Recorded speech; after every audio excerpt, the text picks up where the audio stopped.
Ciao a tutti, io sono Carlo del corso di fotografia online e gratuito di Player 2 Lighting e in questo video parliamo dell'obiettivo TT Artisan 27 mm f2.8 per macchine fotografiche Fujifilm con attacco XF.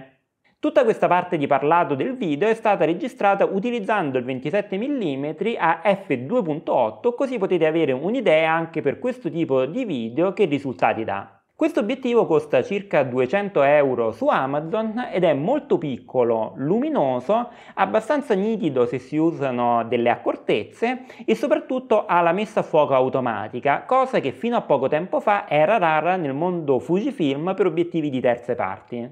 Questo qui è un obiettivo di tipologia pancake che, come suggerisce il nome, sono obiettivi molto schiacciati e piccoli, quasi sempre a focale fissa. Sia come dimensione che come lunghezza focale è un obiettivo perfetto per fare fotografie in giro per la città. Infatti va bene per la street photography o per le fotografie in viaggio perché ci permette di scattare fotografie abbastanza ampie da ritrarre la scena urbana che abbiamo davanti. Il TT Artisan 27 mm è in gran parte in alluminio, di una bella costruzione solida e ha una ghiera fisica per cambiare l'apertura del diaframma che fa click tra un valore e l'altro di f e possiamo anche impostare sull'opzione A che ci permette di controllare l'apertura del diaframma direttamente dalla macchina fotografica digitalmente. Per mantenere le dimensioni di questo obiettivo così piccole però la ghiera dell'apertura del diaframma è molto fina, quindi ci vuole un po' di abitudine, un po' di pratica per riuscire a trovarla con le dita senza guardare direttamente l'obiettivo. La ghiera della messa a fuoco invece è più grande, si trova nella parte frontale dell'obiettivo ed è molto più facile da maneggiare. Una cosa di cui non mi aspetterei di parlare in una recensione di obiettivi è il tappo posteriore dell'obiettivo stesso.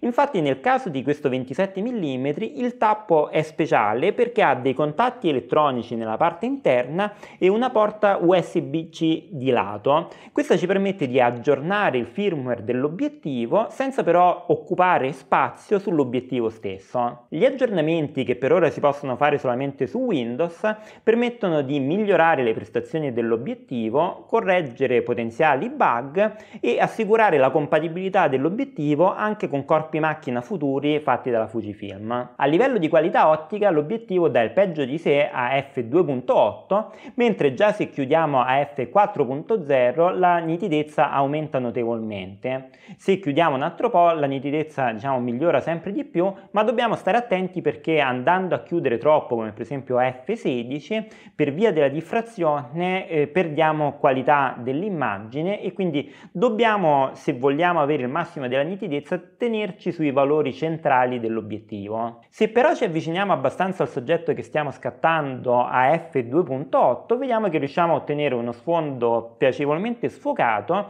con anche i bokeh e separiamo così praticamente lo sfondo dal soggetto. Nella confezione è incluso anche un piccolissimo paraluce che avvitiamo nella parte frontale dell'obiettivo e che consiglio di utilizzare visto che questo obiettivo è particolarmente soggetto al flaring, ovvero se inquadriamo una fonte di luce molto forte, la luce che entra nell'obiettivo comincia a rimbalzare tra gli elementi ottici causando una generale perdita di saturazione, contrasto e la comparsa di un tipo di aberrazione chiamata lens flare che a volte può dare un effetto piacevole, un po' vintage, a volte però se cerchiamo un risultato più pulito può darci fastidio. La messa a fuoco automatica è buona e come vedete risponde bene anche durante la ripresa di video.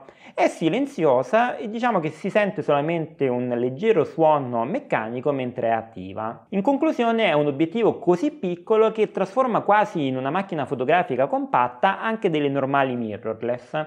Ultimamente nelle escursioni mi è capitato di lasciare a casa la borsa e portarmi soltanto la XS10 con questo obiettivo e metterla nella giacca mentre camminavo. È un obiettivo che sicuramente non ha una qualità chirurgica nelle immagini e anzi se scattiamo a f2.8 le immagini possono a volte sembrare anche un po' vintage, che è un effetto che potrebbe piacerci e potremmo ricercare nelle nostre immagini.